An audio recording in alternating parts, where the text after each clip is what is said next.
Hi, everyone, and welcome to Seirim Cybersecurity Daily Report. Today, we're going to talk about the following. The first news is about a cyber attack on robot lawn mower. And the second news is about Poland shifts away from Signal following cyber attacks on officials' accounts.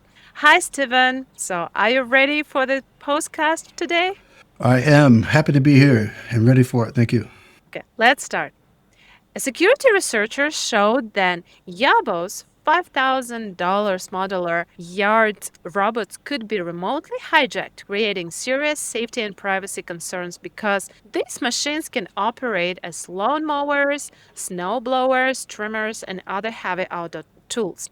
The demonstration involved a Verge reporter lying in the robot's path while researcher Andreas Makris controlled the machine from nearly 6,000 miles away.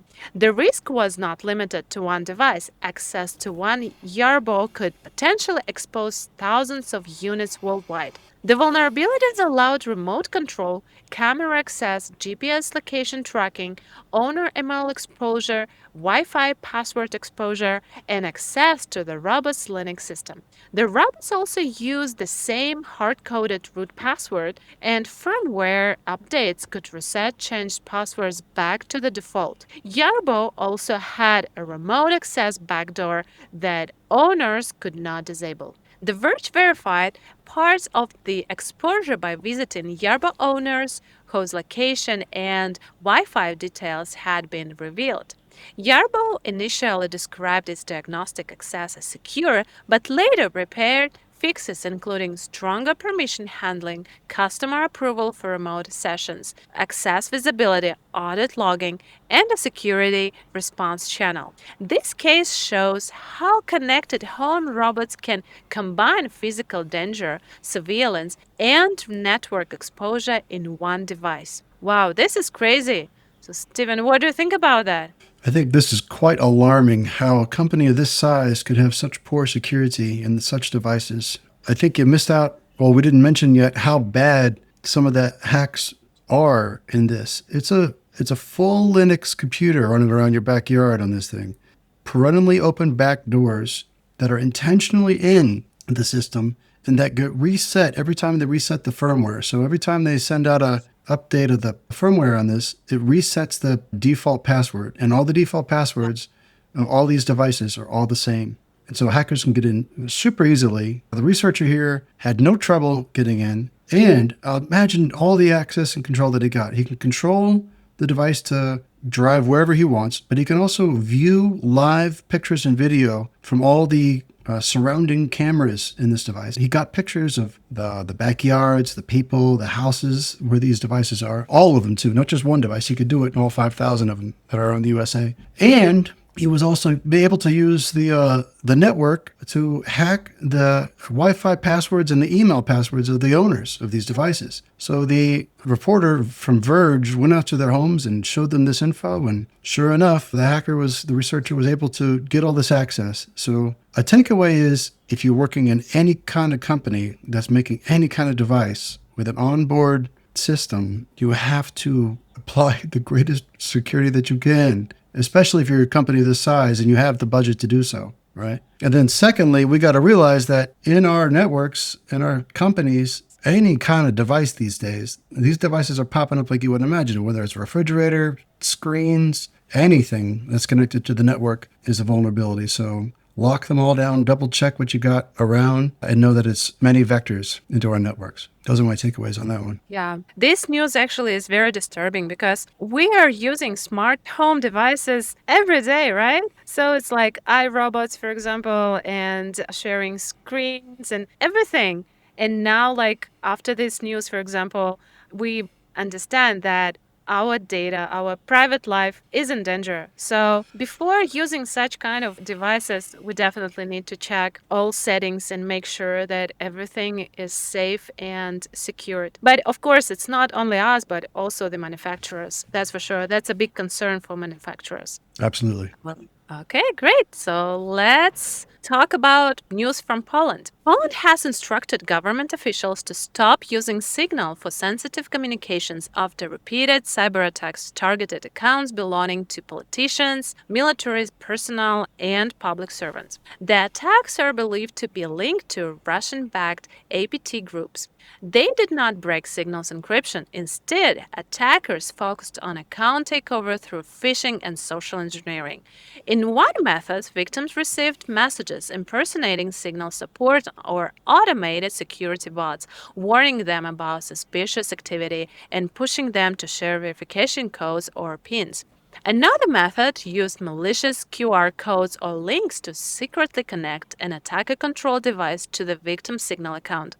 Once success was established, attackers could view private chats, group messages, and conversation history. Poland's Minister of Digital Affairs is now recommending government staff move to national communication platforms, including MSZYFR Messenger, managed by NASC PIB, and SKRZ, a secure system for classified communications up to the restricted level. MSZYFR is not publicly available, but it requires approved organizational access. The platform is hosted and managed within Poland under national cybersecurity standards. Poland is also replacing Threema, which had been recommended since 2022. Other European governments are facing similar pressure. Germany's Bundestag has moved lawmakers toward wire after phishing attacks, while Dutch intelligence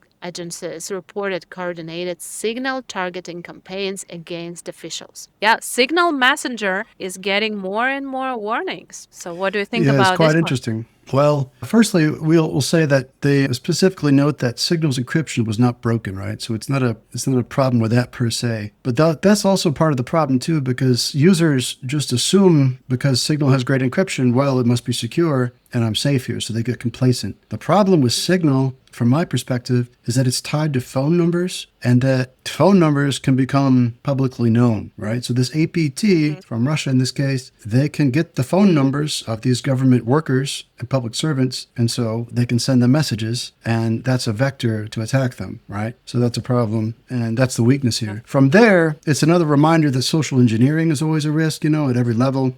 All users should be aware that customer support should not be reaching out to you within the chat and asking for you to click links or to perform functions. So that's a training issue.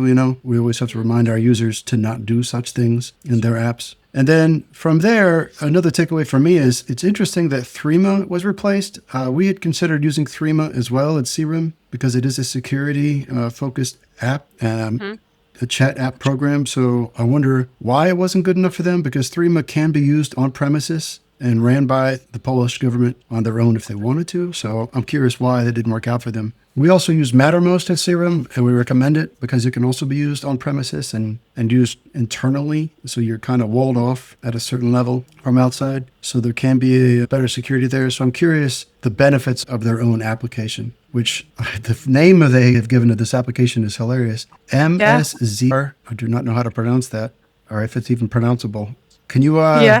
do you know enough Polish to pronounce that, or what it might be? Is that No, messenger I written don't, to a but Polish word? it looks like some random letters mixed together. Maybe it might stand for something. All right. Yeah. Well, I would mention that from my research, I realized that or learned that it's based on Matrix, right? So we've used Matrix in the past, and it's resource intensive. So I'm not sure if they were able to modify it well enough or implement it well enough for their own for it to work perfectly well. So I hope so, for their sake. All right. Those are my takeaways on that one. Super interesting. It's generally just social engineering. And it's just a good reminder that because it's an encrypted app doesn't mean you're safe, especially if the account username or the account method might have been your phone number, which could be open to the public. Yeah, that's true. Thank you, Steven. Thank you for your takeaways. Thank you guys for watching. Stay tuned and see you tomorrow. Bye. Thank you. Bye-bye.